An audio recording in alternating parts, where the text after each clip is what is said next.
So here's a quick video about my landscaping using leaves to suppress weeds. So this is the blocks I use. They come from Lowe's. One end of them is sort of wedge shaped, so they interlock together, wedge shape to wedge shape, and straight to straight.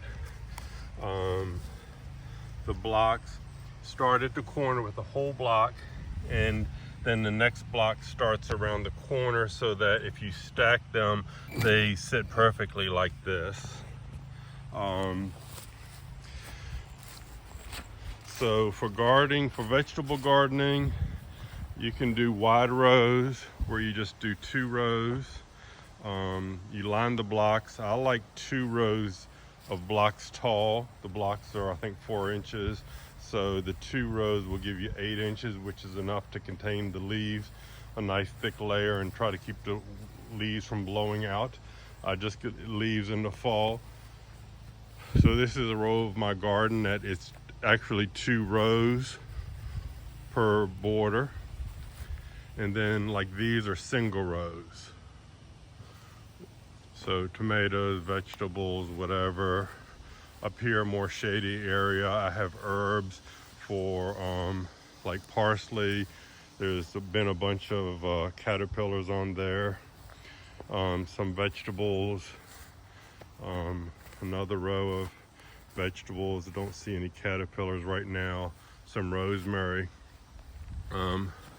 Along the borders, I also do the same thing, where I do the borders of my property like this, so that this was at one time going to be shrubbery, but Diesel likes to run up and down the fence with now the current neighbor's dog, Beatty, and they run up and down here. So instead of having grass and a bare spot up and down the fence, I have this this mulched area for they can run up and down, and it's less maintenance for me.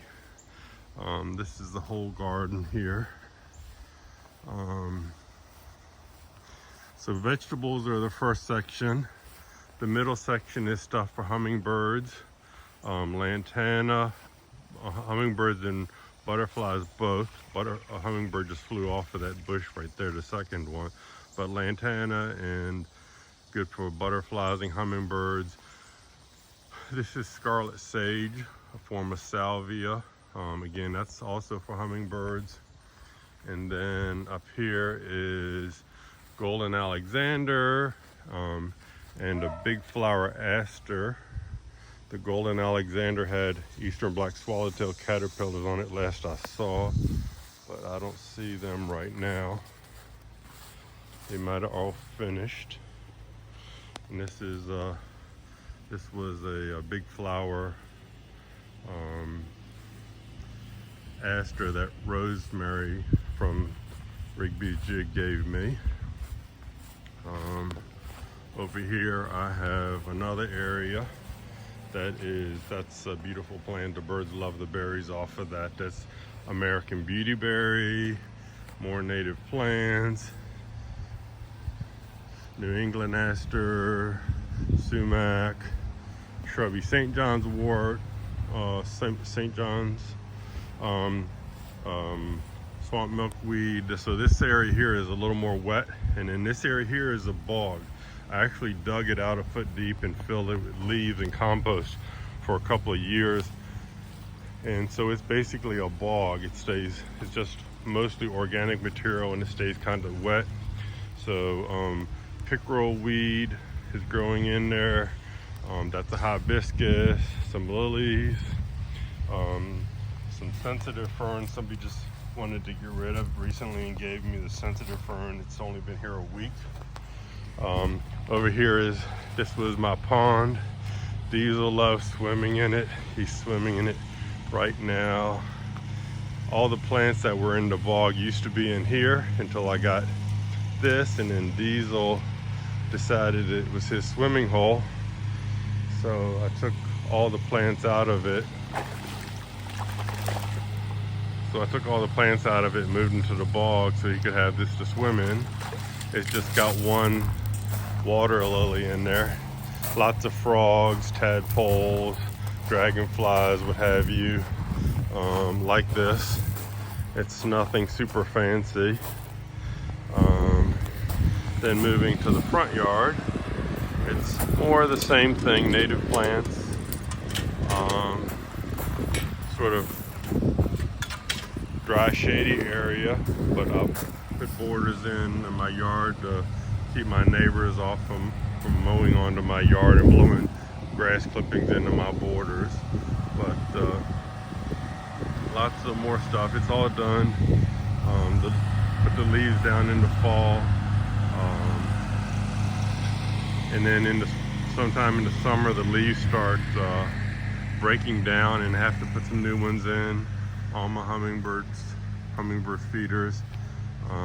They've been wiping them out though. I probably chased them off walking out here. But benches, I put benches throughout my garden. Made these little areas where the benches go so you can make it sort of welcoming. Again, salvia for the butterflies, lantana makes it pretty.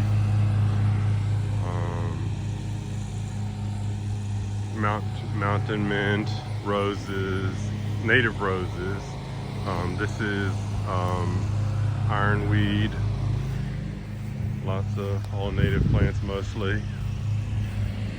And then the last part is again over here. Got this mower going across the street. Sorry about that, but for my purple martin bird houses, they were full again this year. And so like my whole property is just bordered with these flower borders.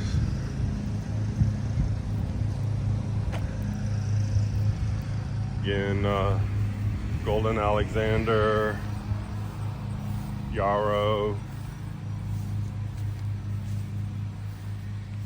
another one of the big flower asters from rosemary, grapes. The bird loves grapes. And then my backyard, I want to go back here and show one more thing real quick.